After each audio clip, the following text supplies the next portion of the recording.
Ces dernières années ont été un combat pour Madala Tunkara. Le jeune Malien rêve de participer aux Jeux olympiques de boxe. Mais c'est un miracle qu'il soit encore en vie. L'adversaire le plus redoutable de Madala n'était pas sur le ring, mais en mer.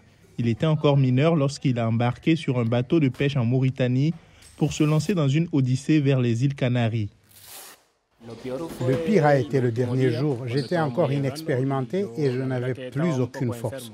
J'avais tout le temps peur, mais lorsque vous vous trouvez dans une situation aussi extrême, la peur finit par disparaître.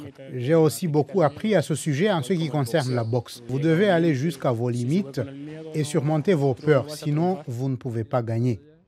Madala a finalement atteint la côte espagnole ici, dans ce petit port de Gran Canaria. Aujourd'hui encore, il reste des vestiges des bateaux de réfugiés. Depuis que Madala est arrivé ici, il y a plus de 7 ans, le nombre de migrants empruntant cette route a rapidement augmenté, tout comme le nombre de ceux qui n'ont pas survécu à la traversée. Les bénévoles affirment qu'environ 4000 personnes sont mortes au cours de la seule année dernière.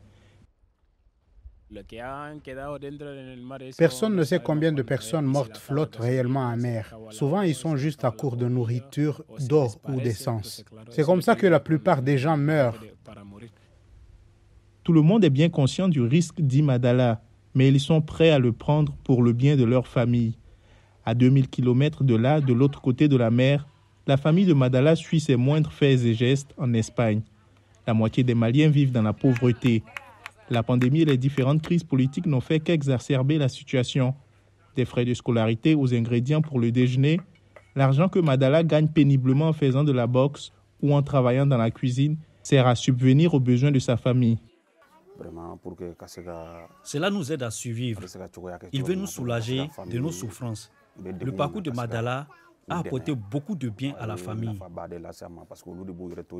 Nous savons qu'il travaille très dur et nous savons qu'il n'a pas la vie facile là où il est en ce moment.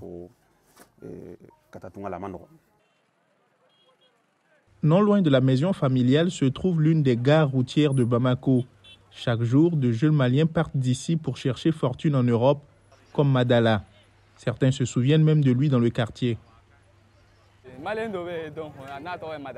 Oui, nous avons entendu parler de Madala. C'est l'un des nôtres.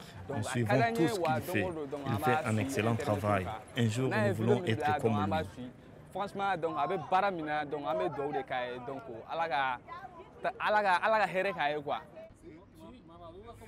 Madala a des sentiments mitigés à ce sujet.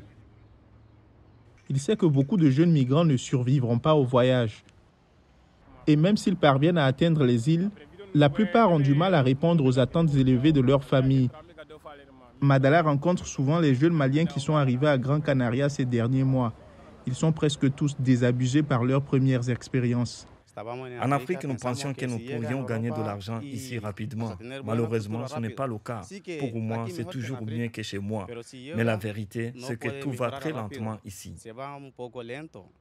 Madala donne aux nouveaux arrivants des conseils pour s'orienter sur l'île. Il sait qu'ils n'ont pas les mêmes opportunités que lui il y a quelques années. L'île est maintenant submergée par un grand nombre d'arrivants. En plus de cela, ils doivent aussi faire face à la pandémie et à la peur de la guerre et des problèmes économiques en Europe. J'ai eu de la chance. À l'époque, il n'y avait pratiquement pas de migrants mineurs. J'ai pu faire un apprentissage et des stages. Et trouver un emploi était aussi beaucoup plus facile. Mais ces dernières années ici, il y a eu une crise. Il n'y a plus quelques milliers de migrants qui viennent ici chaque année, mais des dizaines de milliers. C'est tout simplement trop. Mais la situation est aussi de plus en plus désespérée dans son pays, dit-il.